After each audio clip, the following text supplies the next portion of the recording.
Hello, welcome to the Tech for Good podcast. We are very passionate about two things, technology and our world. In each pod, we will be interviewing some fascinating people, business leaders, but those with a special interest in solving the biggest issues facing humanity today. Think the environment, think healthcare provision during a pandemic, think global social injustice.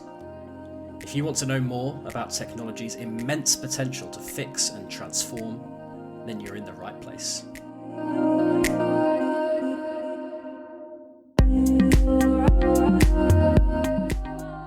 In this episode, I speak to Aaron Simpson. Aaron is best known as one of the co-founders of Quintessentially, a global concierge service for the richest people on the planet. Now he has turned his attention to a Tech for Good project through the social enterprise Kindred. Kindred's technology allows online shoppers to divert cashback to charities, and it aims to become the largest contributor to charities worldwide. Our interview covers a wide range of topics, but at the start, I ask Aaron how the idea for Kindred first came about.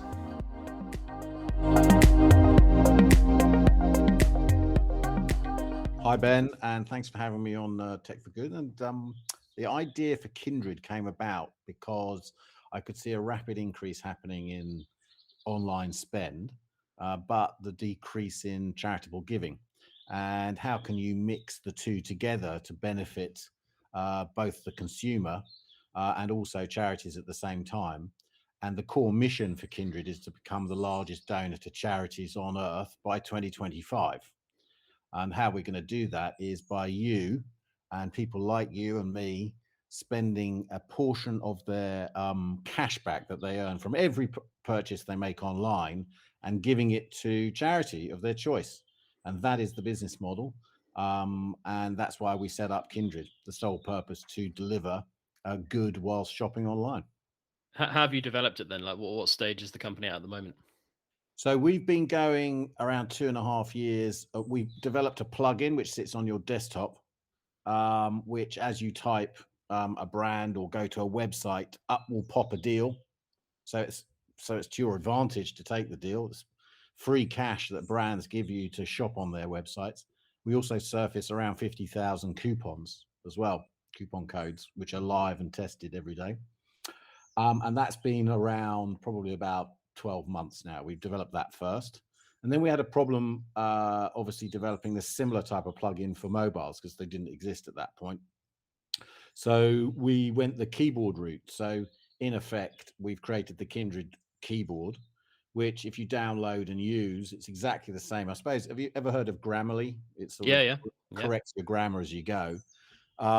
We do that, but for shopping. So as you're typing a brand name or a product that you want, up will pop that product and brand name, and it will offer you a coupon code or a cashback. It's then what you do with that money. I mean, 1% of it has to go to a charity. You can either nominate it or we will nominate it for you. But most people are donating 50, 60, 70% of their cashback. But the funny thing is most people don't realize that every brand does this. Every single brand does it. And they like your clicks because it's not going through any sort of clicks per cost per click avenue. It's direct to them. Mm-hmm. And they only pay out if someone buys something. So the brands see it as a massive advantage as well. So we really believe that most people will have on their mobile phones within the next 12 months an additional shopping keyboard like Kindred. And can you maybe talk a bit more about how you expect this to positively impact the charities that you're working with and maybe a sense of the scale that you imagine you'll be working at one day with the charities? Yeah, so the charities, we've done obviously some testing around the keyboard, and it generates roughly 1,000 users, generate roughly about £20,000 for a charity per annum. So if you've got a database of 500,000 or 1 million donors, how can you get them doing it every day for you, not having to sit in a bath of baked beans or climb a mountain or run a marathon, which during the pandemic collapsed as a concept and is only creeping back now. How can you get everyday spend, a share of everyday spend? And that impact, if you can get say 10,000 users using this, it's £250,000 a year of passive revenue for you. Plus, the keyboard will carry your logo. So if you'll Save the Children or Pudsey from the BBC or the RNLI, it's a continual reminder of you're doing good while shopping online. It feels to me, Aaron, this is a huge kind of untapped opportunity. I guess you sort of get that sense as well. Huge. I think the thing is, fella, is that you use your keyboard for everything to access on your phone. We're not surfacing things all the time, so it's not intrusive. It's only when you tap a brand name or a product name that we'll say, "Hey, we're still here. Take a look. We offer you this deal," and it's to your advantage. I mean, in the last few months, I've spent perhaps a couple of £1,000 online through supermarket shopping or buying a furniture or clothing. Out of that £2,000, roughly 6-7% of it would come back to me. Well, that's 120 quid, 140 quid. Then I can decide what I want to do with that money. And I actually support shelter. So I've donated over £100 to shelter for free. It's not my money. Well, it is my money, but it's not my money. It's been given back to me. And if everybody did that, wow, it would be billions of pounds. I mean, the online e-commerce transaction market today is $6.5 trillion. So if it keeps on growing at its current rate, it'll be over $10 trillion by 2025. We've only got to take a tiny percentage of that marketplace to really become a significant donor worldwide. Hi, I'm Daniel Brigham, editor of the Tech for Good magazine. I hope you're enjoying this pod, and if you want more, why not head over to techforgood.net for some amazing and thought-provoking stories. You can read about one company's mission to use digital technologies in the fight against HIV, or learn how social media can help refugees take control of their narratives. For those insights and more, read and subscribe at techforgood.net.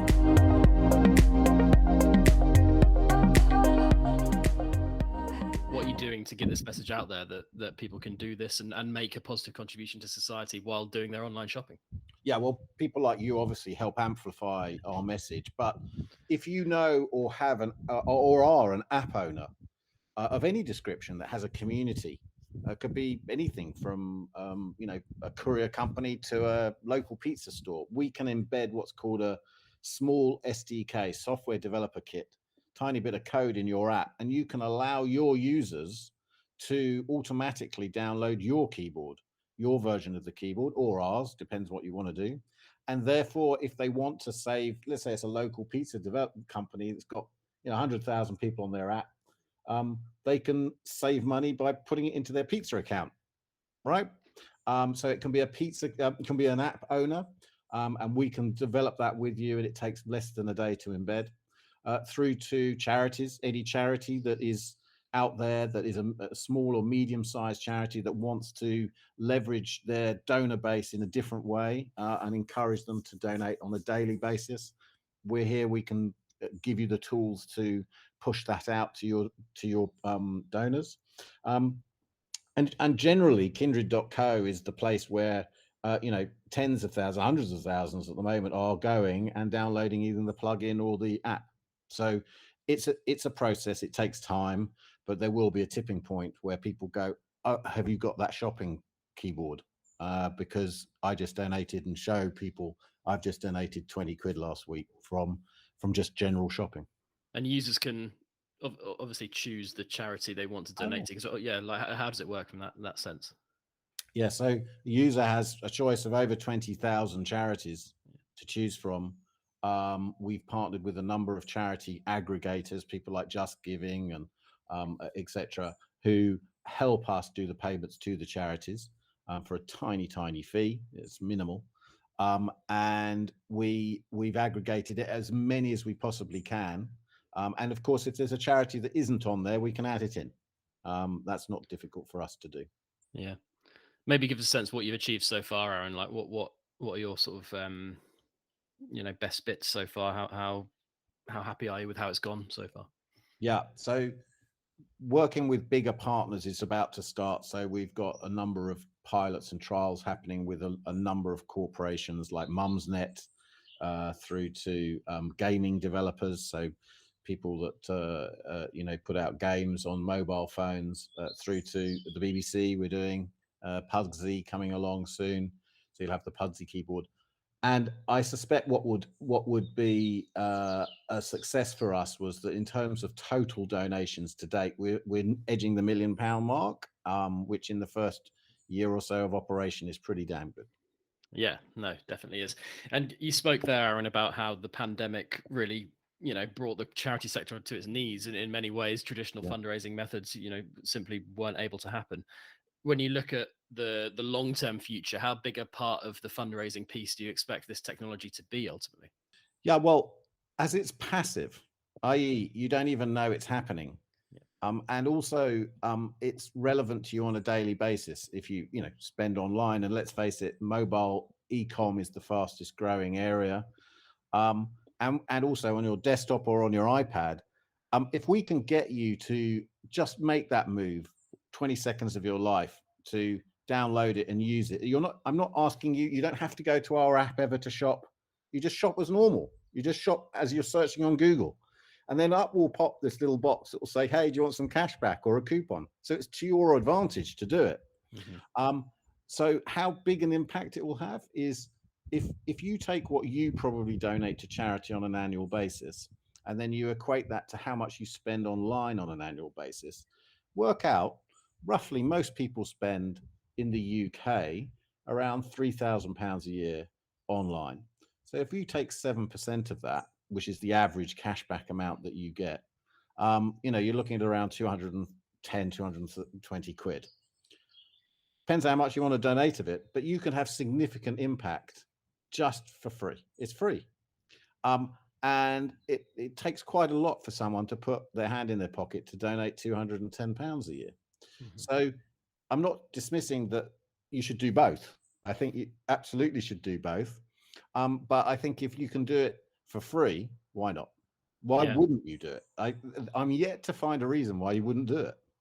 Yeah, and have you had measured much feedback from the people who are using the technology? Like, I guess that passive element and the fact that, or the reason, you wouldn't, there's no reason why you wouldn't do it. I guess that's kind of the selling point, isn't it, for you? Have you had much feedback from users? Yeah, so it's as with any piece of tech, it develops as it goes. We pushed it out probably in early summer, and that was its first beta launch. It's now a much sharper, much smoother piece of kit. Obviously, there's still little glitches here and there that pop up, but you have to get used to the fact to remember to switch to it or just keep it on as a keyboard. And I now have it on permanently. And I think that we've ironed out all the issues that we had at the beginning as a technology company. And I think it's a very exciting and very sexy piece of kit now. Who says children can't change the world? Our Teenage Tech Stories podcast showcases the extraordinary work of young entrepreneurs on their way to becoming tomorrow's tech leaders. Listen now via the Tech for Good podcast stream or by visiting techforgood.net.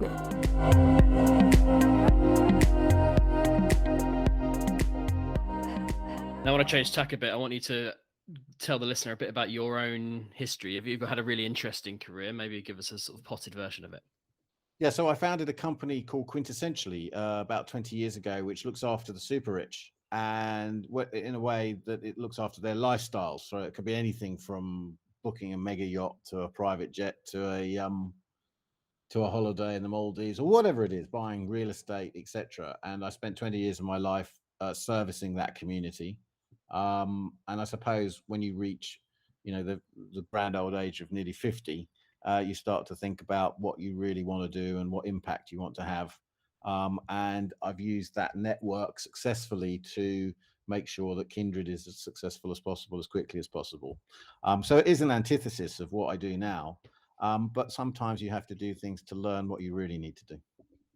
Yeah, it's really interesting. Maybe a bit more on that, Aaron. Like in terms of what we are, Tech for Good, using technology for good, using your skills, your own skills, your network, as you said there, to try and have a positive impact on the world. I guess that's what you're doing here, isn't it? Yeah, in the end, Ben, you're not remembered for how many Ivy table bookings you do, or how many 120-meter yachts you book. Although that is a very positive experience in my life, quintessentially has given me the tools and certainly the network to allow me to and success, financial success, allow me to take the time to develop something like Kindred, which I do think is a passion project for myself, and is driven by purpose. And the core team is very passionate about what we're doing, and allows us to grow, very fast. We're in 56 countries already with Kindred, and it's a small team. Quintessentially was 3,000 or 4,000 employees. This is a 20-person team, more like a dinghy than a super yacht. And it's allowed, all the learnings and experience I had building out a global concierge business has allowed me to focus and hone down the technology side very quickly and get the right team around it very quickly who are passionate about it. And it's much harder to get the passion outside of a purpose-driven, entity. And I highly recommend anyone who wakes up on a Monday and regrets going to work to think about what they should be doing with themselves. Also, every entrepreneur I meet that runs a large business, big or small, which allows, quintessentially allows me to talk to them. I always ask them, well, what are you doing to change the world? What are you doing to better the world? Because, as I say, no one really cares how many layaway deals you did last month or what your financial results were last quarter. Not interesting. What's more interesting is what impact you have on people's lives.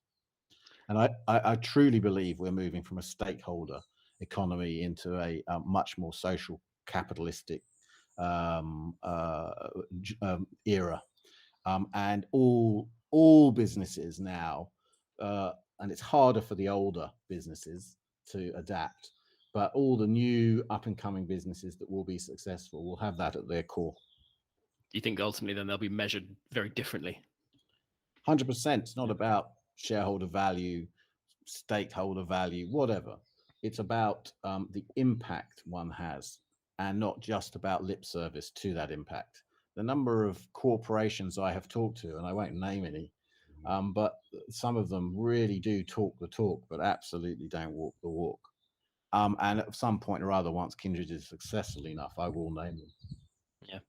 What about the tech industry specifically then, Aaron? Obviously, as what you said there, a lot of younger companies, disruptive companies coming in. Do you think there's an emphasis, a growing emphasis on these companies to use their, in what cases is some fairly extraordinary technology for a greater good rather than just to, have a good bottom line? Yes, I think from the bottom up, i.e. small and nimble developer teams, app developer teams, for example, in our experience, who get it, want to make an impact, produce perhaps games on phones and don't quite know how they could make that an impactful thing. Say they've got 10 million downloads, how can they make an impact? Apart from writing a check and donating to a charity, how can they get their user base to make an impact? Well, this is a system that can make an impact. I think at the larger level, the larger tech entities are so concerned about user numbers and eyeballs and time on their platforms and advertising, because that's the fundamental basis of their business model, that they have thrown some resource at social impact stuff. For instance, very much so, PayPal has made it very easy to donate through their app. But actually, the age of just donating, I think, is still around, but it's dying off. I mean, the numbers are there. It's 20% down this year alone. So one has to be a bit more smart and clever and go, well, okay, what are we trading? How can we take a piece of that transaction? That's what we do. And I would hope that some of these bigger guys will adopt this tech and go hell for leather for it, because they have the volume, they have the hundreds of millions of people. I mean, at 100 million users, this thing kicks off billions of pounds of donations to charities. I mean, it's significant. Yeah, potential is huge, isn't it, Aaron? Look into the future now. What do the next kind of 6 months, a year look like for Kindred and for you? Like, what are your ambitions immediately?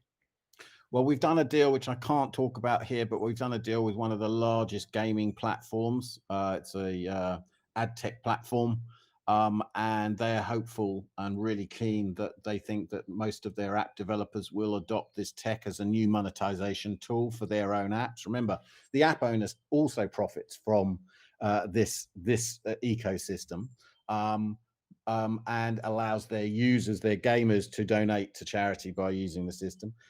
So that is our key focus. We've also got around 100 quite large app deals in the food delivery space, through to banking, through to, a whole bunch that we would hope to launch in the next 6 months. And you should start popping up on your own mobile phone. Oh wow, keyboard that I can donate to my favorite charity. If that happens, Ben, you can get me back on and we can have a chat about who you donated to and how much you've earned so far. That was the Tech for Good podcast.